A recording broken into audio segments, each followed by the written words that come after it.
All right, good evening, everyone. You're listening to Red Pill 78. As always, I am Zak, the Corruption Detector, and joining me once again for another edition of Red Pill News is my good friend Bob Kudla from Trade Genius Academy. Bob, how are you today, brother? I'm doing great, Zach. Good thing there's nothing to talk about. Oh my gosh, the news has been hot and heavy recently. I cannot wait to get into some of these stories. Bob, make sure that you tell us a little bit about Trade Genius, what you guys do there. Yeah, so in Trade Genius, we created we think the premier system in terms of trading stocks and cryptocurrency. We call it the ribbon system. And what it does, it's really price action based. So it looks at buying power and selling pressure, and it just puts people in the right trades at the right time. And it's what we think is the premier swing trading system out there. I've sent you attaboys in the past. I have tons more to send you if you're ever interested. Is that we're doing really well. The market's now a two-way market, which means that we're doing even better than we normally do because you can actually see the swings easier than you have when the market's kind of grinding one way or the other. So it's been a really good past 60 days for us. And, a lot of your listeners have taken advantage of our services over the years. And I think you'll find that they've done quite well with it. So if you want to take advantage of what we do, just go to tradelikeagenius.com. We teach you how to trade. We'll provide you the trading indicators. We'll help you with the alerts. We'll even give you the indicators that you can use on your own system, and then basically teach you to fish, throw you some fish, and provide you the fishing equipment, and you'll do well trading with us. So go to tradelikeagenius.com. We have specials running to the 17th, Columbus Day, and specials are called, and take advantage of pre-discounted up to 65% off on our bundles. All right, awesome. And as always, that information is in the pinned comment or the description below. One of the biggest things that just dropped this morning is the story about Hunter Biden. Apparently, the New York Post got a hold of a hard drive which contained Hunter's emails and emails from Burisma board members to Hunter. Also emails from Burisma board members talking about how Joe Biden could help them and influence for Burisma here in the United States.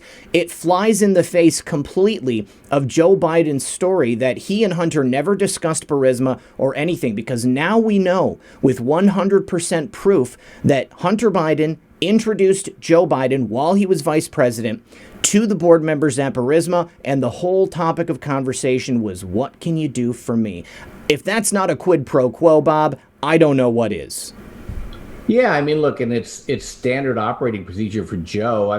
They got the guy on tape actually, extorting the Ukrainian government on that prosecutor. So, my tinfoil hat on this thing, Joe's feigning dementia so that when all this thing comes down, he's just going to say, I don't remember anything, so I have no clue, and you can't prosecute me because I'm an old man that's not going to be president. I'll be resident, as we got here lately. Look, these guys are corrupt to the core. Hunter Biden is a parasite, and and he's just taking advantage. And it's not just him.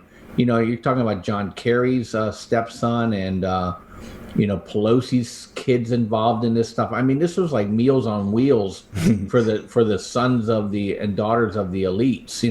This is like the Chinese princelings. They probably learned this from the Chinese elites from coming out of the Cultural Revolution.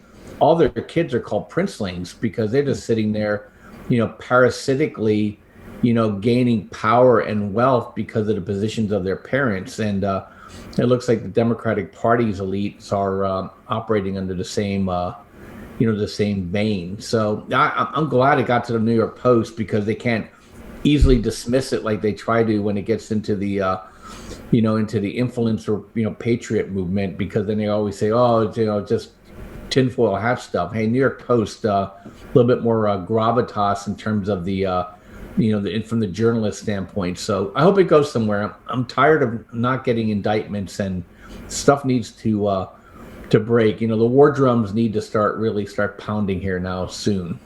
Yeah. Apparently, it was given to them by Rudy Giuliani himself. We've got Kayleigh McEnany talking about it as well. I just want to read you this text from the email.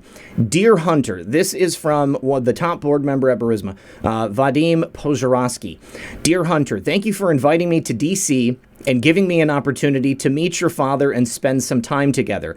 It's really an honor and a pleasure. As we spoke yesterday evening, would be great to meet for quick coffee. What do you think? I could come to your office somewhere around noon. And then there's another one that says, what can your father do to help us? So again, even if Joe Biden feigns dementia, I mean, do you think that there's something that they could do about this? I mean, is that really an excuse to say, oh, I don't remember, so what am I supposed to do? I mean, perhaps they could put him on house arrest or something like that.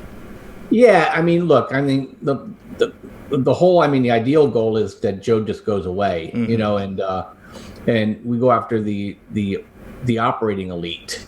You know, Joe's just the face of of Hydra here, so, we want to get behind the scenes and see who's really pulling the strings here, and it's not just Soros. Soros is a money guy, there's who's the power center inside this country that's just, moving these gears around. They position Joe here just to be a face. I'd like to know really who the true power here is, behind the curtain, because those are the guys that are the ones we need to go after. And who knows, they may be sitting in the intelligence services or sitting in some think tank. But you could just see that this is really multi-layered. I mean, they now you know why they went after Trump so hard. Because they said, look, we got to get rid of the guy that could peel back the onion. Exactly. I mean, and thank God for Ratcliffe, and thank God for Grinnell. I mean, these guys took a lot of courage for them to just go ahead and blow this up. And and the CIA director, she's kind of getting under some heat now too. Why is she blocking the president? So I mean, there's a lot. I mean, we probably could talk for 4 or 5 hours on this stuff. Sure. I mean, you're talking about Milley saying, well, I'll have to do my own review. Well, the president's your commander in chief. He says, get out, you get out. It's like, I'll figure out how to get out for you, sir. Versus I'll do my own analysis on it.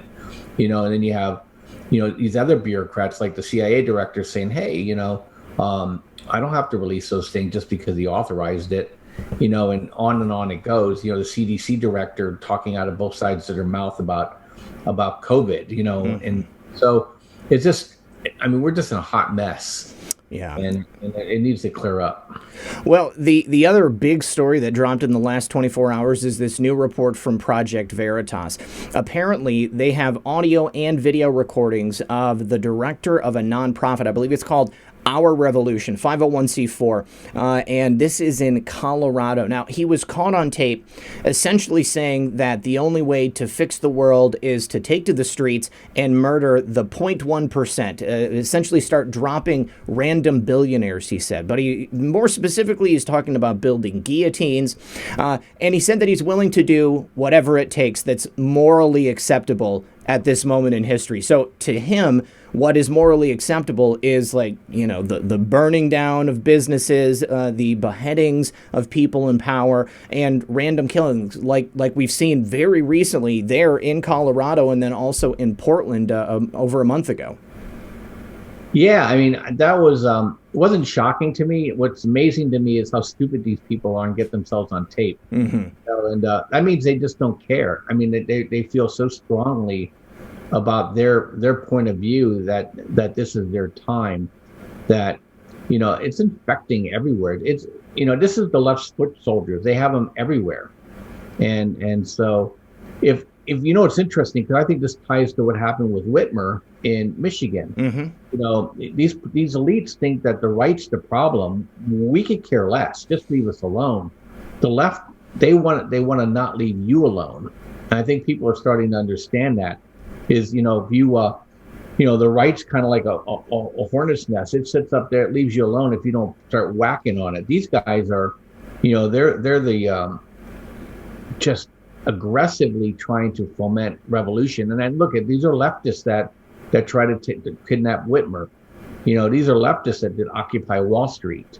Okay, these are leftists in Seattle and Portland, and in Berkeley, I think those are the areas, and I think, they're testing out there how far they could push things. So, but I hope the FBI gets engaged in this, and if not, you elites. And it's interesting. I know we're going to talk about the CNN and Pelosi thing. I think it's tying into something. I'm starting to see a subtle change in reporting now that I think you're seeing, hey, Trump may not be all that bad. Yeah. I think that the news media is picking up on it because the popular opinion has really swayed away from what these people are doing. I think they started out, poor George Floyd back in May. However it happened, whatever happened, you have a man who's no longer alive. There was some level of goodwill, okay, some level of understanding from, I think, a vast majority of people. But as soon as the rocks started flying, as soon as the buildings started getting burned down, I mean, they just, they took a leak all over that goodwill, and people really started shifting. And then after you had executions in the street on multiple occasions, people who clearly did not deserve it, and then you have tapes like this that come out and show that really what they want is an armed revolution.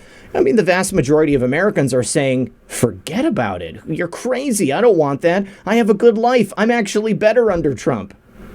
Yeah, and I think these people don't want Joe Biden to win the election, because then they would be muzzled. They want Trump to win so they can continue their revolution. Because they don't want any government. They want to be in charge. They don't want Washington D.C. to be in charge. You heard what they said. They're anti-government. Period. So I think it's really interesting. But I'm sensing a change. And you look at the Amy Coney Barrett thing. The left has no enthusiasm at all. They know they've been totally outflanked. Yeah. They probably know they're not going to win the election. They probably know they're not going to take the Senate back.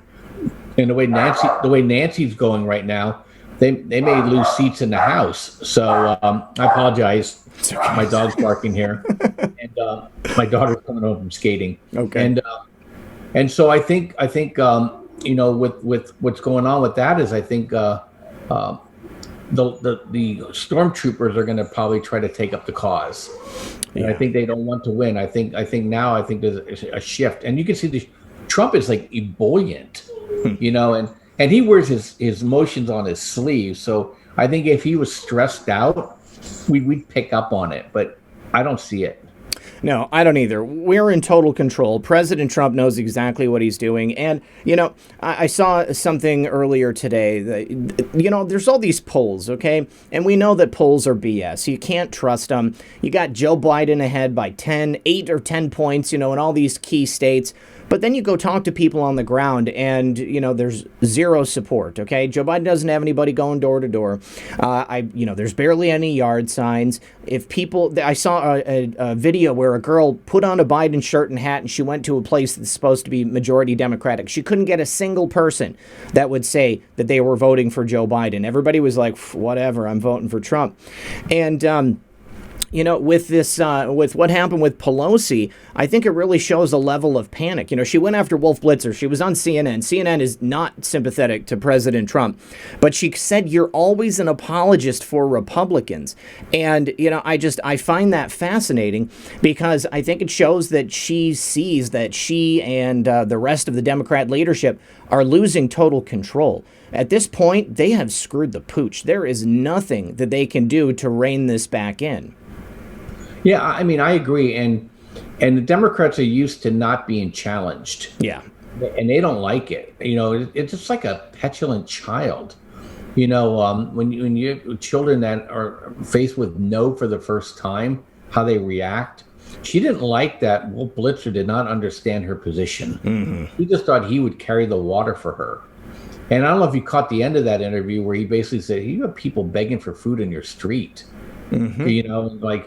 So he's like, why wouldn't you cut a deal with Trump? Why wouldn't you get this thing going? If you feel so confident about your view, they're just mad because she promised these cities and states, if you lock everything down, we're going to win the election, mm-hmm. and we're going to refund your losses by doing bills. And now they're getting to the point where they may not be able to do it. because they have to have all three branches of Congress not branches of government, to Congress, Senate, and President, and I don't think they're going to get it. And she's panicking now, and that's why she's holding off so hard, seeing if Trump will roll over. And Trump's like, yeah, whatever, we're doing great, guys. Look at the employment report. I want to do a deal with Nancy, and she won't. She doesn't want to do a deal with me. So, yeah. So, I mean, the Democrats essentially destroyed the greatest economy the world has ever seen. But even despite that, President Trump has delivered some incredible results in the face of, basically zero commerce, everything just grinding to a halt.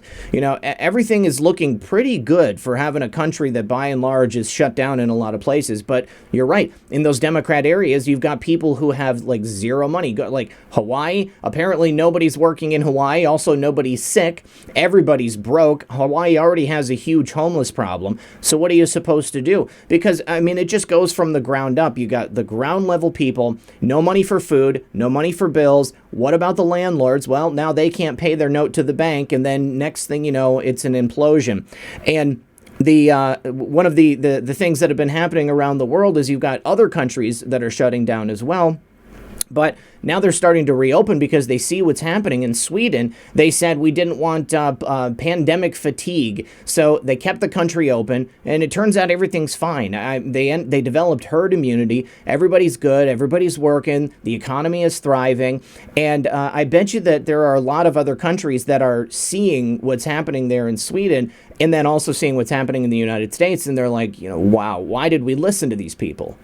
Well, which is ironic because they throw Sweden in our face for all their socialist causes, but you don't hear anything about Sweden the way they handled the epidemic. No. So I find it ironic. Well, look, there's pandemic, fatigue here in California.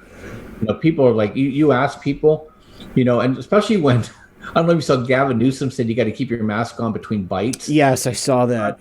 People are just mocking him incessantly. The joke is that the virus can't get below 4 feet. And because when you're sitting down, you don't have to have a mask on because the virus is up here. Okay. And I mean, people are they're just like mocking it. I went to pick up food at a restaurant down the street the other day for my family. And, they have their bar open now because you're supposed to be 25%. And there's like 9 guys all clustered together. People people were really worried. They wouldn't. First of all, they wouldn't be there. Yeah. So I agree. I think strategically we won. I just hope that there's not election fraud. That's the only thing. I'm really thinking that in 2018 was the litmus test. They figured out exactly where the fraud was going to be, what they needed to look for, and they're already on the case. I mean, how many stories have we gotten in the last month or so about people finding, not only voter fraud perpetrated by individuals, but just mail ballots thrown out, found in the trash or found in a pile behind a Red Robin or something like that. It's all over the place. So I think that they are doing a good job to keep an eye on it, but obviously we're going to need to keep an eye on it too and make sure. I think the biggest thing we're going to have to worry about is voter intimidation. I bet you that they're going to have like groups of people that go to the polls and that perhaps make people feel threatened because they're going to be voting for President Trump. It's totally illegal, but I mean, so is burning down businesses and throwing rocks through people's front windows of their homes. But that's par for the course with these folks. Yeah, I saw an ad yesterday asking for 16-year-olds to be poll watchers. What? Yeah. So in California, said the average age of a poll watcher is 66 years of age. If you're 16 or older, you could be a poll watcher. Basically, we're going to bring our young stormtroopers into these polls. And I thought that was really fascinating when I saw that. I said, oh, that's an interesting way of approaching it. See, everything's about the youth. But it's interesting, too. In Pennsylvania, they're not seeing the youth vote. So the early voting is not the young. Mm-hmm. And I'm sure it's scaring the heck out of the Democrats. Because if you saw the Johnstown, event that Trump just held, it was wildly enthusiastic. So, and then Joe Biden's got 10 cars under a tent, and barely anybody is in attendance. It's just so obvious when you see the ground game. You can see how many people are showing up for these things, and not to mention the number of new registered voters that Republicans have been able to acquire since this whole sordid tail and election season began, the Democrats have zero enthusiasm. They just can't get anybody to get out there. Everybody wants a good life. Everybody wants to have a strong country, and you need a safe country in order to do that. And Joe Biden is not going to be able to deliver that. And if Biden wins the election, I guess we deserve it. Yeah, I guess so. Or they cheated. Yeah. All right, so the last thing I want to talk about, Bob, is this tension with China. So there apparently, back in September, we buzzed the islands in the South China Sea with 60 U.S. warplanes. And, there's been kind of this escalation of tensions there in the South China Sea. I think that China continues to encroach. They keep trying to push their borders or their territory out. The United States is like, whoa, because we're also at the same time tacitly approving Taiwan. It's a weird thing. The United States government has typically not overtly supported Taiwan, so that they don't upset China. But now we just made an arms deal with Taiwan, and I believe we've done that, several times in the past. But so where we are approving of Taiwan as its own country, but then of course China wants Taiwan to be part of of China, and they've always said that. So I found this other article which suggests that war with China might be inevitable. China and India are very close to each other, and we're having tensions there in India with China as well. So, what's your take on it? Yeah, so my take is that I doubt we'll go blow to blow directly with China. And look, the Chinese know that they can't project power. So, they can shoot down some airplanes, they can probably blow up a ship or two. But, strategically, China would be just dead. We would literally cut off their ability to import food and energy, and their export markets would collapse because we would sink every merchant. We would literally tell every merchant ship in the world, if you're carrying Chinese goods, we'll sink you. And then nobody will pick up Chinese goods. So I just think a lot of this is bluster. And I think now we're going to call the Chinese bluff. We took an island, one of the Japanese islands in close to the Chinese Sea there, at South China Sea, and we basically converted it into basically an aircraft carrier. Okay, and we're basically reinforcing the Taiwanese military capability. One thing that if China attacks Taiwan, Taiwan's going to have the ability to have a second strike. Well, the Taiwanese already told the Chinese where they're aiming their missiles, right? They're going to go to Beijing, they're going to go into the Shanghai harbor, and they're going to blow up the Three Gorges Dam. Oh, wow. Okay. And the Taiwanese military just said that, like in their indirect way of, hey, we're wargaming, our strategy here if we're attacked, basically telling the Chinese, and there's nothing you can do about it. You're not going to be able to shoot these missiles down. You don't have the Patriot system. And that would be it. China would be no more. So Taiwan may be no more, but China would be no more. So the Chinese know they don't have the at least today, they just don't have the what they call the defense in depth. They don't have the supply chains. They've typically, this is a fascinating story why China has always been the way China is, that they don't have the ability to be basically self-reliant. They always have to have trade and they're kind of considered a landlocked nation, even though they have a big coastline, because they have the Philippines, they have Indonesia, they have Japan, basically covering their sea routes. And look, the Japanese are what 1/10 of their size, and the Japanese routinely beat them in war. So that should just tell you the relative advantage the Japanese had over the Chinese. So, yeah, I don't think so. Chinese are realizing that Xi overstepped, and I think we're going to try to force a regime change in China as they're trying to do a regime change here in the United States. Well, we'll have a new red revolution there in China. All right. Absolutely. All right, well, that makes me feel a little bit better. Obviously, China's a big country. You look at it, and it seems like just based upon the number of boots on the ground, it would be a heck of a fight. Certainly not something I want to get involved in, and certainly not something I want to see the world get involved in either. All right, Bob, thank you so much for joining us again, brother. I really appreciate it. No, thank you. Thank you for having me. Always a pleasure. We'll talk to you soon. Bye-bye. Hey guys, one more thing. I just want to thank everyone for watching today. If you have not subscribed yet, I urge you to please consider subscribing. There will be a couple of videos that pop up if you want to continue to watch. There's also some ways in the description of this video that you can follow me on other platforms. Please consider doing that as well. And if you want to support the program directly, there are means to do that below as well. Thank you all for your support over the last couple of years. Consider liking and sharing this video and help me get the real news to people who don't yet know they've been lied to.